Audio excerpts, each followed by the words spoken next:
ଯେଉଁ ଘରେ ବାହାଘର ହବାକୁ ଯାଉଥାଏ ସେଇ ଘରେ ଯେତେ ହସ ଖୁସି ହୋଇଥାଏ ଆଉ କୋଉଠି ଦେଖିବାକୁ ମିଳିନଥାଏ। ହେଲେ ଯେତେବେଳେ ବାହାଘର ଗରମ ଦିନେ ହବାକୁ ଯାଏ, କଣ ଆସିଗଲା ନା ଝାଳ?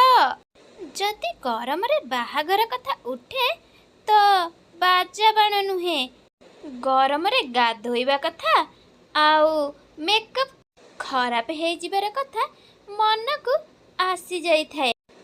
ଆସନ୍ତୁ ଦେଖିବା ମହାନ୍ତି ପରିବାର ଏ ବିଷୟରେ କ'ଣ ଭାବୁଛନ୍ତି। ଆରେ ସବୁ କାମ ସରିଗଲା ଦିବ୍ୟା, ପଣ୍ଡିତ ଏବେ ଆସୁଥିବେ। ହଁ ମା, ସବୁ କିଛି ସରିଗଲା ବୋଲି ଭାବନ୍ତୁ। ଶୁଭ ମୁହୂର୍ତ୍ତ ବାହାର କରିବା ପାଇଁ ନଡ଼ିଆ, ଚାଉଳ, ସିନ୍ଦୁର ସବୁ ସଜାଡ଼ି ରଖିଛି। ହଁ, ଜଲ୍ଦି ଶୁଭ ମୁହୂର୍ତ୍ତ ବାହାରିଗଲେ ପୁଣି ବାହାଘର ପାଇଁ ଆମକୁ ପ୍ରସ୍ତୁତ ବି କରିବାର ଅଛି ନା।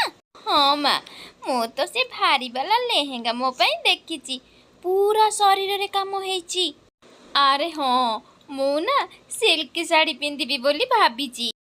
ହଁ ମା, ଆମେ ସବୁ ଏମିତି ରେଡି ହବା ଯେ ଲୋକ ସବୁ ଦେଖିକରି ହିଁ ରହିଯିବେ। ମୁଁ ତ ଏଇ ଗୀତରେ ଡ୍ୟାନ୍ସ କରିବି, मेले चली मेरे देवर की बारात लेकर।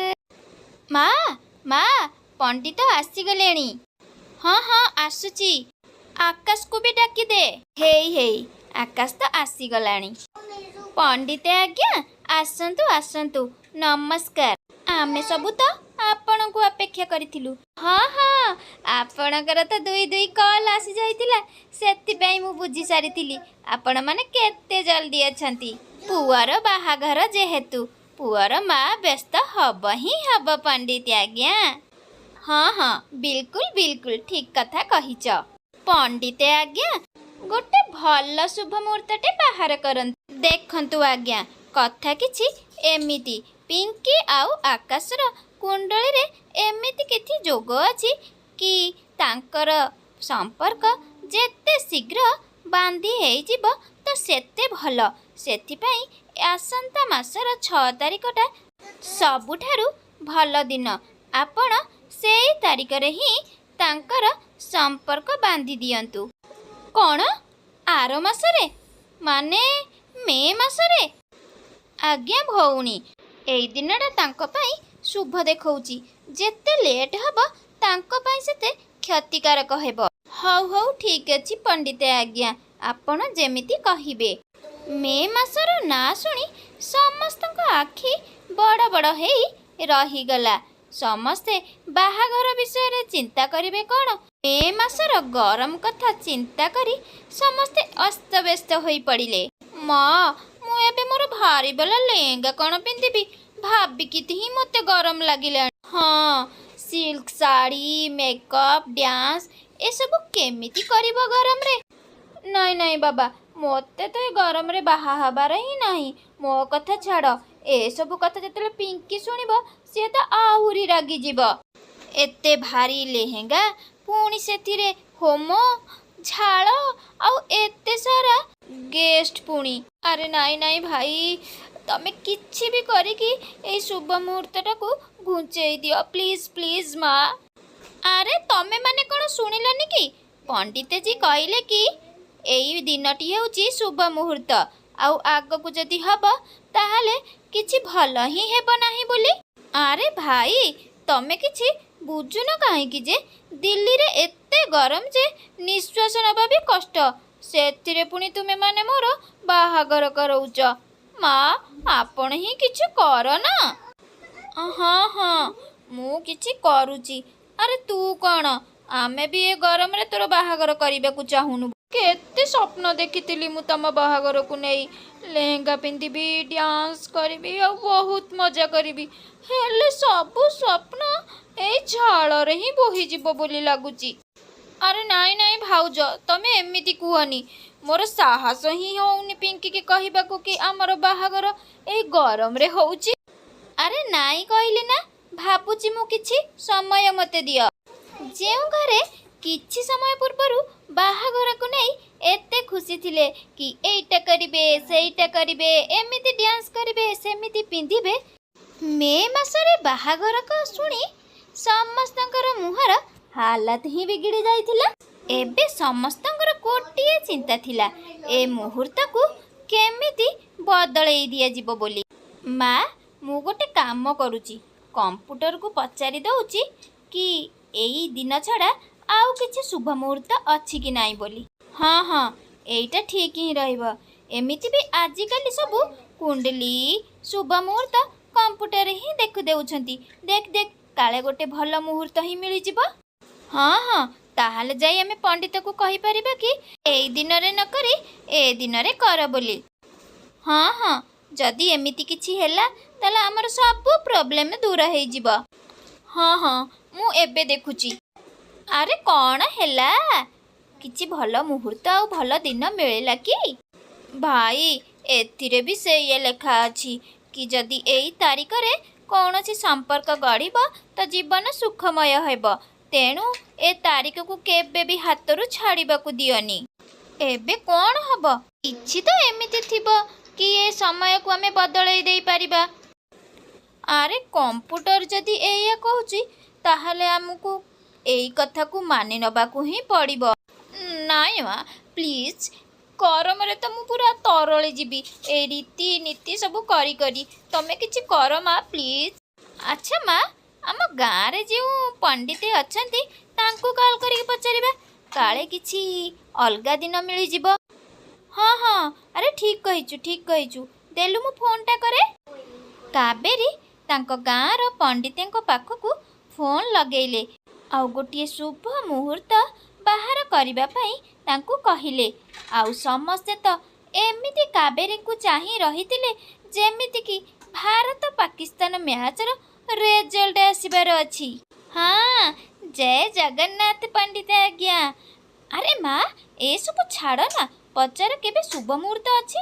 ଆରେ ହଁ, ପଚାରୁଛି, ରହ ତ ଟିକେ, ଏତେ ବ୍ୟସ୍ତ କ'ଣ ପାଇଁ ହେଉଛୁ? କ'ଣ କହୁଥିଲି କି ପଣ୍ଡିତ ଆଜ୍ଞା, ଆମର ଏଠି ଯେଉଁ ପଣ୍ଡିତ ଅଛନ୍ତି ସେ ଆର ମାସ 6 ତାରିଖକୁ ଶୁଭ ମୁହୂର୍ତ୍ତ ବୋଲି ବାହାର କରିଛନ୍ତି। ମୁଁ ଏଇଆ କହୁଥିଲି କି କ'ଣ ସିଏ ଆପଣଙ୍କର ମାମୁଁଙ୍କ ପୁଅ? ନାଇଁ ନାଇଁ, ଅସୁବିଧା କ'ଣ ହବ? ସିଏ ତ ବହୁତ ଭଲ ପଣ୍ଡିତେ। ଆରେ ଏ ଦି ଜଣ ତ ସମ୍ପର୍କୀୟ ବାହାରିଲେ, ଫସର ଫାଟିଗଲା। ଲାଗୁଛି ତ ବାହାଘରରେ ଶନି ଆସି ବସିଗଲେ ବୋଲି। ନାଇଁ ନାଇଁ, ସିଏ ବହୁତ ଭଲ ପଣ୍ଡିତେ। ହଁ ହଁ, ମୁଁ ତ ଏଇଆ ଭାବିକି ଫୋନ୍ କରିଥିଲି କି ତ ଆପଣଙ୍କଠୁ ବି ଟିକେ ଆଶୀର୍ବାଦ ନେଇଯିବୁ ବୋଲି। ହଁ ହଁ, ସବୁ ବୁଝିଗଲି କି ମେ 6 ତାରିଖଟା ବହୁତ ଭଲ ଦିନ ଆଉ ଶୁଭ ମୁହୂର୍ତ୍ତ ବି। ଏଇ ଦିନରେ ବାହାଘର କରିବାଟା ଠିକ୍ ହବ। ଆରେ ପିଙ୍କି ତ ମୋତେ ମାରି ହିଁ ଦେବ ଲାଗୁଛି। ମୋତେ ତ ଲାଗୁଛି ନାଚିବା କମ୍ ଆଉ ପାଣି ହିଁ ଅଧିକ ପିଇବା। ଆରେ ଇଏ ସବୁ ଛାଡ଼, ଏତେ ଭାରି କପଡ଼ା ପିନ୍ଧିବ କିଏ? ମୋତେ ତ ଲାଗୁଛି ମୁଁ ନାଇଟ୍ ସୁଟ୍ ହିଁ ପିନ୍ଧିକି ବାହାଘରକୁ ଆସିବି। ଆରେ ଭାଇ, ତମେ ସିନା ନାଇଟ୍ ସୁଟ୍ ପିନ୍ଧିକରି ଆସିବ, ହେଲେ ମୁଁ କ'ଣ ପିନ୍ଧିକି ଯିବି? ପିଙ୍କି ତ କହୁଥିଲା କି ସବ୍ୟସାଚୀ ଲେହେଙ୍ଗା ପିନ୍ଧିବ ବୋଲି। ଆରେ ତାହେଲେ ଡେରି କ'ଣ ପାଇଁ? ଦେଖିଦିଅ ସବ୍ୟସାଚୀଙ୍କର ନାଇଟ୍ ସୁଟ୍ ଆସୁଥିବ। ଆରେ ଟିକେ ଚୁପ୍ ରୁହ। ଦେଖୁଛ କି ନାହିଁ ମୁଁ ପଣ୍ଡିତଜୀଙ୍କ ସହିତ କଥା ହେଉଛି ବୋଲି? ଆରେ ମା, ତାଙ୍କରି କଥା ତ ଶୁଣିକି ଆମେ ସବୁ ଅଶାନ୍ତ ହେଇଯାଇଥିଲୁ। ଅନୁଜ, ପଣ୍ଡିତ ଆଜ୍ଞାଙ୍କୁ 200 ଟଙ୍କା ପେଟିଏମ୍ କରିଦେଲୁ। ବାବା, ଆଜିକାଲିର ପଣ୍ଡିତ ବି ଆଡ଼ଭାନ୍ସ ହେଇଗଲେଣି। ଏବେ ଏସବୁ ଛାଡ଼, ଏବେ ଆମେ ଝିଅ ଘର ଲୋକଙ୍କୁ ବି କହିବାକୁ ହେବ କି ଏଇ ଶୁଭ ମୁହୂର୍ତ୍ତ ବାବଦରେ। ମୋତେ ଜଣା ଅଛି ପିଙ୍କି ରାଗିବ ବୋଲି, ହେଲେ କ'ଣ କରାଯିବ? କିନ୍ତୁ କ'ଣ କରାଯିବ? ଏବେ ତାଙ୍କୁ ଫୋନ୍ କରିକି ସବୁ କିଛି କହିବାକୁ ପଡ଼ିବ। ହଁ, ତାଙ୍କୁ ବି ବାହାଘରର ପ୍ରସ୍ତୁତ କରିବାକୁ ପଡ଼ିବ ନା। ଦେ, ଏବେ ଜଲ୍ଦି ଫୋନ୍ ଲଗେଇକି ଦେ, ମୁଁ ତୋ ଶାଶୁ ପାଖକୁ ଫୋନ୍ କରେ ଆଉ ତାଙ୍କୁ ଏଇ ଶୁଭ ମୁହୂର୍ତ୍ତ ବିଷୟରେ କହିଦିଏ। ହଁ, ପିଙ୍କିକୁ ତୁ ହିଁ କହିବୁ। ଏସବୁ ଡେଞ୍ଜରିୟସ୍ କାମ ତୁମକୁ ମୋରିଠାରେ ହିଁ କରେଇବାକୁ ଥିଲା ମା। ଆରେ ସିଏ ତୋର ସ୍ତ୍ରୀ ହବ ଆଉ ମନେଇବା କାମ ତୋର ବି। ତୁ ଫୋନ୍ କରି ତାକୁ ବୁଝେଇ ଦେବୁ, ହେଲା? ହେ ଭଗବାନ, ବାହାଘର ପୂର୍ବରୁ ଆମ 2 ଜଣଙ୍କର ଝଗଡ଼ା ହେବ ସୁନିଶ୍ଚିତ ବୋଲି ଲାଗୁଛି।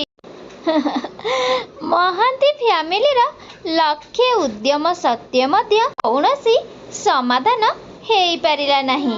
ଏବେ ତ मुस्किलर काम एईटा थिला कि झियो वाला घर को कुआजिब कि बाहाघर एई मई मासर उत्तप्त गरम रे ही करिबार अछि बोली।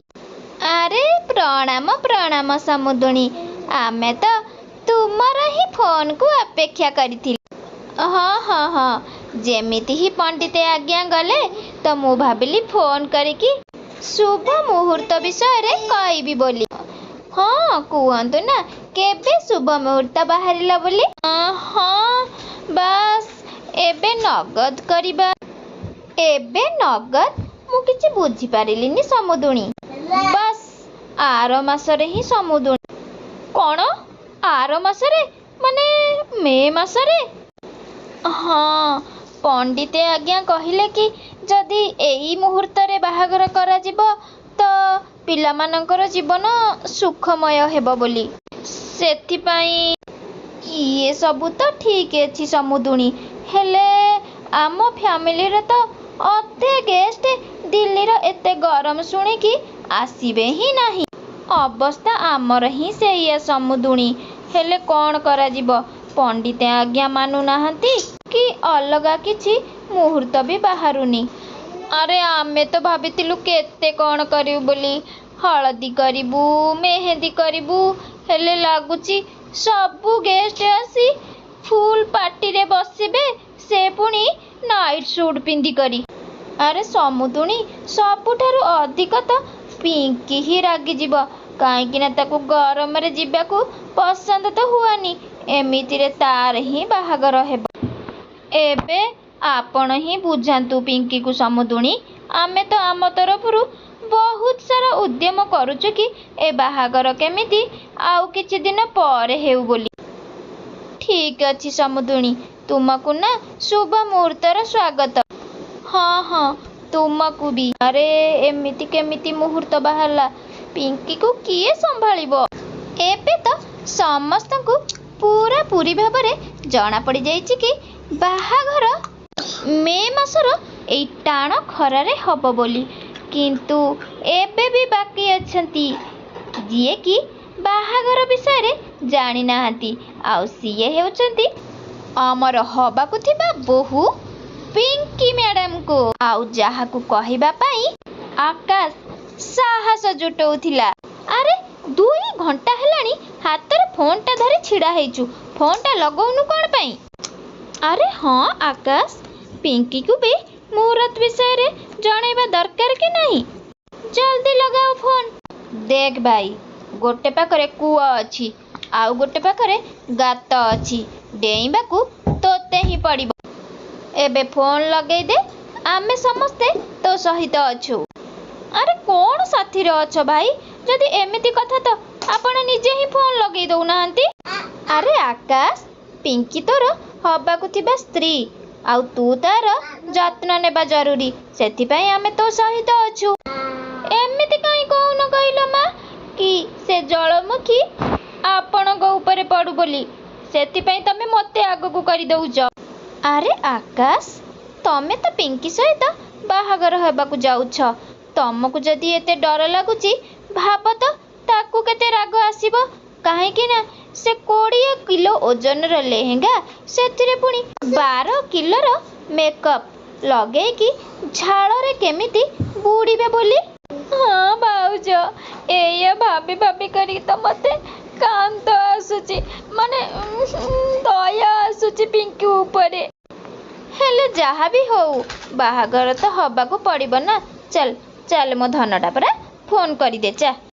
जय हनुमान जय जगन्नाथ, राधे राधे कृष्ण कृष्ण। अरे चल एबे तो लगा फोन। आकाश बड़ साहसर सहित पिंकी पाखकू फोन करिला, आउ कथा हेबारे लागिला। हेलो पिंकी, कौन करुच? अरे नाई नाई, ए रिया सहित कथा हेउतिली, आउ से ना बाहागर पर बहुत जगह बुलिबाकू जाइतिला, काहेकि ना से समय रे बहुत ठंडा थिला, ना कि जीवा आसीबारे कौनसी गरम, ना झाड़ बाहरुथिला, ना कि भारी कपड़ा पिंदिबारे भी कौनसी असुविधा होतिला कि दुख लागुथिला। मु तो बाबुतिली आमे भी एमिति करिबा। हाँ कौन कहली ठीक ना? अरे मु कौन कहूली कि पंडित आज्ञा आज घर को आसी। अरे बा ये तो भल खबर।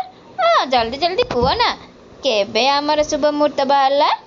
नवेम्बर डिसेम्बर जानुआरी ना फेब्रुआरी? मु तो भावुची फेब्रुआरी मासरे ही कले भल कहीं ना भालेंटाइन डे रे आमर बाहागर हेले बहुत भल लगे। कौन कहूच तमे? कहूली कि आज ना पंडित आज्ञा आम घर को आसी। अरे हाँ तमे तो ए सब कथा केते बेलु कहूच आग को किछि कुह। अरे आकाश कहूनु एमिति कोन पई होचु?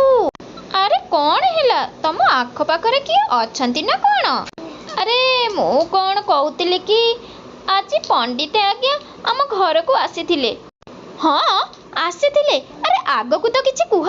सी कहते कि मे मासरे ही आमर बाहागर हेब नहले आउ आमर कुंडली हिसाब रे आग को आ कौनसी भी भल दिन नाही बोली। कौन मु मई मासरे केबे भी बाहा हेबिनी। मु कहीदेली तो कहीदेली मु काहारी कथा भी शुणबिनी। अरे पिंकी शुण तो प्लीज तुमे तुम पाई आउ कोठी झियो खोजी नियो मु किंतु ए गरम रे केबे भी बाहा हेबिनी। अरे एमिति कुहनी प्लीज। अरे एते भारी लेहेंगा मेकअप अग्निकुंडर पुणी निया पुणी सेतिरे एते सारा गेस्ट मु केमिति झेलिबी कहिलो आकाश? आ जदि मु बेहोश होई गेली जदि मो मेकअप गरमर झाल रे खराब होई जिवो तो जदि मो बाहागरर फोटो खराब आसीबो तो मो जीवन रे थरे बाहा होउची। नाई नाई मु तो ए मे मासरे केबे भी बाहा हेबिनी। मु सबु बुझुची हेले कौन करा जीव डार्लिंग प्लीज किछि तो करो। गरम रे मोर कौन से फ्रेंड भी बाहा है नाहती पुणी देख ना आमर एनिवर्सरी भी सेही गरम दिन रे ही पड़िबो। ए सब काहे कि मो सहित होउची। झिया घर लोक आ पुआ घर लोकन को उभय को गरम को नहीं बहुत विचलित थिले। अरे पापा कोउठी भी एसी रूम मिलुनी जेउठारे कि एते सारा गेस्ट मानकु रखा जिवो। अरे मु मोर सांग पाखकु कॉल करथिली तांको फार्म हाउस रे भी जागा नाही हेले तांकर भी कोनोसी एसी रूम भी नाही। शादी के अरमा आंसू में बह गई पापा। बाहागर रे एसी कूलर फैन ठंडा पानी समस्त को दरकार आउ बाहागर रे एमिति खर्च भी बढ़ुची हेले अधारु अधिक गेस्ट मानकु गरम रे आसीबा पई असुविधा भी हेउ। अरे मु तो एया कहूची चलो आमे आउ पुआ घर लोक मिसिकी पंडित आज्ञा को पाखकु जिबा किछि ना किछि उपाय तो मिले जीव ना। सिलार कथा मानिकरी समस्ते पंडित आज्ञा को पाखकु गले एई आशारे कि काले एबे तो कौनसी ना कौनसी बाट मिली जीव एई बाहागर को एड़ाइबा। पंडित आज्ञा आमे कौन कहतुली कि एई मुहूर्त बदल रे जदि अलगा किछि मुहूर्त बाहर करंत ताहले भल ही हुआ। अरे मु तो आगरू ही कही देइथिली कि मई 6 तारिख रे एमानकर जदि संपर्क बंधन हेब ताहले ए दी जनकर किछि भल ही हेबनी। हाँ आपण तो कहिथिले हेले आमे कौन कहूतिलु कि एते काम दाम सेतिरे पुणी एते कुणिया आसीबे तो एते गरम भी आमे बर्दाश्त करि परिबुनु। अरे आपण मानकु निर्बंध करिबारे एते काम दाम कोन पुणी कौन दरकार एते बंधु बांधव को डाकिबा पई निज निज भितरे करि दियो आ घरे कौन पई करिबो एसी रूम रे जाई की करि दियो। कौन आपण निर्बंध कथा कहूतिले? हाँ मु तो स्पष्ट भाव रे कहितिली कि संपर्क जोड़ी जिबा निहाती दरकार। आपण माने कौन भाबिले कि देख खोलिलु पहाड़ बाहरिला मूसा आमे तो अजथारे ही विचलित हो जाउथुलु। अरे कौन असुविधा हेउची आपण मानकु निर्बंध रे? अरे नाई नाई पंडित आज्ञा कौनसी भी असुविधा नाई निर्बंध पर आपण तो बाहागर तारीख बाहर करिवे ना। हाँ हाँ निर्बंध पर बाहागर तारीख ठीक करदबा सेई नवेम्बर आड़कू एमितिरे भी गरम दिन रे आमे बाहागर तारीख ठीक करूनाहु। ଅଜୀବ ଲୋକ। ପ୍ରଥମରୁ କହୁଥିଲେ ଗରମରେ କରିବେନି, ଏବେ ହସୁଛନ୍ତି। ପାଗଳ ସେ ନା ମୁଁ।